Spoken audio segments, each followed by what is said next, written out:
Next topic का शुरुआत करेंगे हम लोग, rulers and religious traditions the Jagannath cult. तो आइए हम लोग इसका शुरुआत करते हैं अपने आज के इस टॉपिक का। इसमें हमारा सबसे पहला पॉइंट लिखा हुआ है, रिलीजियस कल्चर्स ग्रू अराउंड रिलीजियस ट्रेडिशंस। अब देखो बेसिकली होता क्या था उस समय पे, एक बार बताइए आप, जहाँ पे मंदिर मस्जिद वगैरह रहेगा वहीं के आसपास वाले इलाके में ना आपको वैसा कल्चर देखने को मिलेगा। जैसे फॉर एग्जांपल कहीं पे मंदिर है तो मंदिर के आसपास आपको ज़्यादातर किस प्रकार के लोग मिलेंगे, हिंदू रिलीजन के मिलेंगे। उसी प्रकार से यदि कहीं पर मस्जिद है तो वहाँ पे ज़्यादातर लोग आपको किस प्रकार के मिलेंगे, मुस्लिम रिलीजन के मिलेंगे। उसी तरीके से जहाँ पे मान लीजिए गुरुद्वारा है तो उसके आसपास आपको ज़्यादातर लोग किस प्रकार के मिलेंगे, सिख धर्म के लोग मिलेंगे। वही बात यहाँ पे लिखा हुआ है कि जहाँ देखो सिंपल है, रीजनल कल्चर्स ग्रू अराउंड रिलीजियस ट्रेडिशन।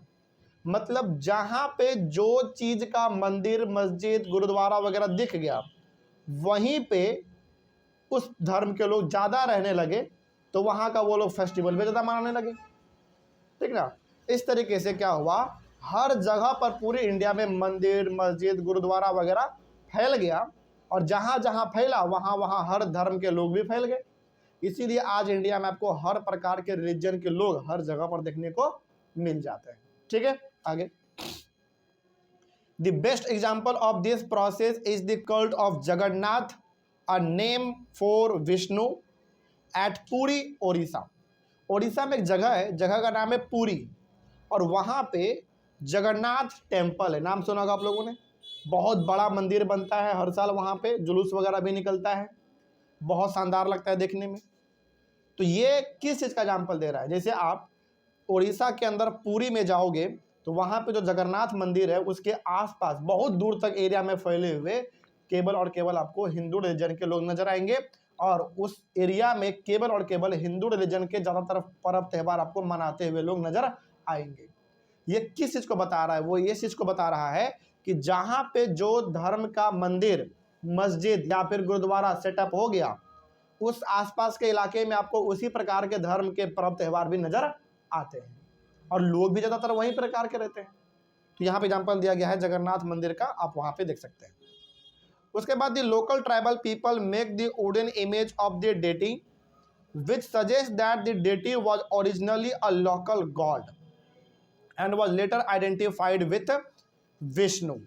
अब देखो जैसे इंडिया में उस टाइम पे देखा गया कि ज़्यादातर मूर्ति जो बना रहे हैं आदिवासी लोग बना रहे हैं लकड़ियों से, तो इनसे आइडिया ये लगा कि मूर्ति बना कौन रहा है लकड़ी का, आदिवासी लोग, तो आदिवासी लोग भी पूजा कर सकते हैं भगवान का। या फिर आप इसको ऐसे भी समझ सकते हो कि लोकल आदमी, आसपास के आदमी लोग भगवान का मूर्ति बना रहे हैं लकड़ी में पत्थरों में, तो इससे आइडिया ये लगाया गया कि भगवान भी यहाँ के लोकल हैं। जैसे आप एग्जाम्पल के तौर पे आप देखो, जहाँ भी आज के टाइम पे आप जाओगे ना उस जगह का अलग भगवान होता है, लोग नाम रख देते हैं। जैसे आप देखो, आप बंगाल जाओ तो बंगाल में दुर्गा जी का नाम अलग नजर आएगा आपको। उसी प्रकार से बिहार आओ, बिहार में भी अलग अलग जगह पे दुर्गा पूजा फेस्टिवल मनाया जाता है, हर पूरे बिहार में ही मनाया जाता है, तो हर जगह का दुर्गा जी का नाम भी अलग है कि नहीं। तो वही बात यहाँ पे लिखा हुआ है कि जहाँ पे जिस प्रकार के लोगों ने जिस भी देवी देवता का मूर्ति बनाया उन्होंने उसका उस हिसाब से नाम भी रख दिया। समझ में ये बात, आगे बढ़ते हैं। उसके बाद one of the most important rulers of the Ganga dynasty, basically Ganga बोलते हैं इनको, Anant Varma decided to erect a temple for Purushottam Jagannath at Puri. Basically कहने का मतलब यहाँ पे सिंपल सा है कि यहाँ पे एक राजा हमारे हुए गैंग डायनेस्टी के, जिसको गंगा डायनेस्टी भी लोग बोलते हैं, गैंग डायनेस्टी के, उनका नाम था अनंत वर्मा। इन्होंने डिसाइड किया to erect a temple for Purushottam Jagannath at Puri, यानी कि इन्होंने डिसाइड किया कि मतलब कहीं पे इन्होंने देखा होगा कुछ फेमस प्रकार का मूर्ति वगैरह, इन्होंने डिसाइड किया कि इस मूर्ति को हम यहाँ से लेकर चलेंगे और जगन्नाथ में जो कि पुरी में है वहाँ पे जगन्नाथ टेम्पल में इसको सेटअप कर देंगे। इस तरीके से इन 1230 किंग अनंग Bhima third dedicated his kingdom to the deity and proclaimed himself as the deputy of the god। यहाँ पे एक और आदमी है, राजा है बेसिकली, अनंग्या भीमा, ANANGA, अनंग भीमा भी आप बोल सकते हो इनको। इन्होंने डिसाइड किया कि हम अपना पूरा जो साम्राज्य, जो पूरा किंगडम है, ये देवी देवताओं के नाम कर देंगे।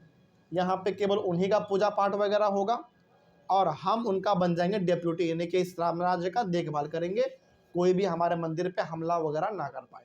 ठीक है, आगे। All those who conquered Odisha such as the Mughals, the Marathas and the English East India Company attempted to gain control over the temple. अब देखो यहाँ पे ना, ओडिशा के अंदर खास करके पूरी जो जगह है, वहाँ पे हर प्रकार के राजा ने कुछ ना कुछ मंदिर बनवाए हैं, बहुत फेमस मंदिर भी है। तो जब भी किसी भी आदमी ने उड़ीसा पे अटैक किया, चाहे वो मुगल्स हो, चाहे वो मराठा हो, चाहे अंग्रेजों ने अटैक किया हो उड़ीसा पे, सबका नज़र रहता था मंदिरों पे, क्योंकि सबको पता है कि यदि हम उड़ीसा के मंदिरों को अपने कब्जे में कर लेंगे ना, तो यहाँ का सारा धन संपत्ति हमारे नाम पे ऑलरेडी हो जाएगा, क्योंकि उस समय पे ज़्यादातर सोना चांदी कहाँ पे होते थे? मंदिरों में होते थे, और लोग उस समय पे मंदिरों में खूब दान दक्षिणा करते थे। तो कोई भी राजा जब उड़ीसा के ऊपर अटैक करता था, खास करके पुरी में, तो उसका एक ही पॉइंट होता था कि हमको पुरी को अपने कब्जे में कर लेना है, और पुरी अपने कब्जे में हो गया तो पूरी तरीके से हमारे मंदिर भी अपने कब्जे में हो जाएंगे, और मंदिर जब हमारे कब्जे में एक बार हो गया तब तो फिर हमारा भाग ही खुल जाएगा। इस तरीके से लोग सोचते थे। समझ में आ रही है बात? नेक्स्ट टॉपिक है हमारा the Rajput and traditions of heroism. आइए थोड़ा बात करते हैं कि राजपूत के बारे में और हीरोइज्म के बारे में। हीरोइज्म का मतलब होता है बहादुरी। क्या लिखा हुआ है देखिए, in the 19th century the region that constitutes most of present day Rajasthan was called Rajputana by the British. जैसे आज के टाइम पे हम लोग जिस स्टेट को देखते हैं राजस्थान के नाम से, यानी कि आज के टाइम पे जो राजस्थान है, अंग्रेज जब इंडिया में रूल करते थे ना, तो राजस्थान को राजस्थान नहीं बोलते थे वो लोग। अंग्रेज जब इंडिया में रूल करते थे तो वो राजस्थान को राजस्थान नहीं बोलते थे, राजस्थान को राजपूताना बोलते थे। क्यों? क्योंकि राजपूत लोग ज़्यादा पाए जाते थे कहाँ पे? राजस्थान में। ठीक, आगे बढ़ते हैं। There are several peoples other than Rajput who live in Rajasthan. अब ऐसा नहीं है कि राजस्थान में केवल राजपूत ही लोग रहते थे, उनके अलावा भी कई प्रकार के लोग वहाँ पे रहते थे। Most of the present day state of Rajasthan was ruled by various Rajput families। Rajasthan में ज़्यादातर राजाओं ने जो कंट्रोल किया है, मतलब कि राजस्थान को ज़्यादातर राजाओं ने जो चलाया है, ज़्यादातर राजा राजपूत थे। यानी कि राजपूत राजा ने ज़्यादातर टाइम पे राजस्थान को अपने हिसाब से चलाया है, वहाँ पे कंट्रोल किया है। इसीलिए अंग्रेज राजस्थान को राजस्थान नहीं बोलते थे, राजपूताना बोलते थे। इसका कहने का मतलब उनका ये था कि राजस्थान में कैसा कंट्रोल होता है? हमेशा राजपूत का होता है, इसीलिए वो राजपूताना बुलाते थे राजस्थान को। आगे इसी में से एक एग्जांपल हमारे सामने, Prithviraj was one such ruler. Prithviraj भी एक राजपूत राजा ही थे, उन्होंने राजस्थान को काफ़ी लंबे समय तक अपने हिसाब से चलाया है, यानी कि राजस्थान पे बेसिकली उन्होंने रूल किया है। ठीक है, आगे। These rulers choosing death on the battlefield rather than face defeat. यानी कि राजस्थान के अंदर जो राजा होते थे, राजपूत राजा, उनके बारे में ऐसा कहा जाता है कि मान लीजिए इस राजा का किसी से लड़ाई हुआ, तो ये मैदान में ही जहाँ पे लड़ाई हो रहा है वहाँ पे लड़ते लड़ते मर जाना पसंद करते थे, लेकिन हार के वापस आना पसंद नहीं करते थे। कहने का इनका सिंपल सा कहना होता था कि हम मर जाएंगे लड़ते लड़ते, लेकिन हारेंगे बिल्कुल भी नहीं। ठीक ना, मतलब हार के घर वापस हम नहीं आएंगे, यदि हार गए तो उधर ही हमको मार देना तुम लोग, ऐसा ये लोग मानते थे। बेसिकली इनका कहने का मतलब होता था कि या तो हरा के आएंगे या फिर जीत के आएंगे। यदि हार गए तो हमको जिंदा मत रखना, हमको मार देना, ऐसा ये लोग मानते थे, क्योंकि राजपूत लोग कभी भी मतलब राजस्थान के खास करके जो राजपूत राजा लोग होते थे वो हारने में विश्वास नहीं करते थे, बहुत पावरफुल, बहुत महान होते थे। Stories about Rajput heroes were recorded in poems and songs. Rajasthan के अंदर जितने भी राजपूत राजा थे उनके बारे में अलग अलग प्रकार के कविताएं, गाने लोग वहां पे लिखा करते थे उस समय पे, वो आज भी आपको कहीं कहीं पर मिल जाएगा। These preserved the memories of heroes and were expected to inspire others to follow their example। अब सवाल है कि राजपूत राजाओं के बारे में इतना बात क्यों बताया जा रहा है, वहां पे क्यों कविता गाना वगैरह लिखा जा रहा था, ताकि उनसे आम आदमी को भी कुछ इंस्पिरेशन मिले, वो लोग भी कुछ बहादुरी के बारे में सीखे, ठीक ना। आगे आज भी आप राजस्थान जाओगे तो आज भी राजस्थान में बहुत सारे ऐसे लोग हैं जो कि राजपूत हैं और लड़ने में वो लोग बिल्कुल पीछे नहीं हटते हैं, ठीक ना। आगे ordinary people were also attracted by these stories which often depicted dramatic situations, strong emotions, loyalty, friendship, love, anger etcetera.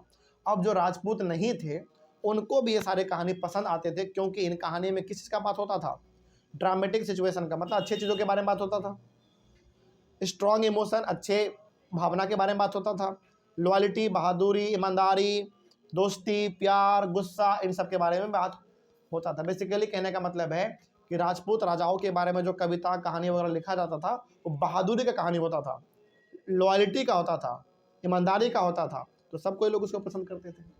तो ये हमारा कहानी हो गया राजस्थान के बारे में। यहाँ तक समझ में आया सबको, कोई दिक्कत इसमें? चलिए नेक्स्ट टॉपिक है हमारा beyond regional frontiers the story of Kathak. इसको हम लोग अपने अगले क्लास में कवर करेंगे। तब तक के लिए थैंक यू वेरी मच।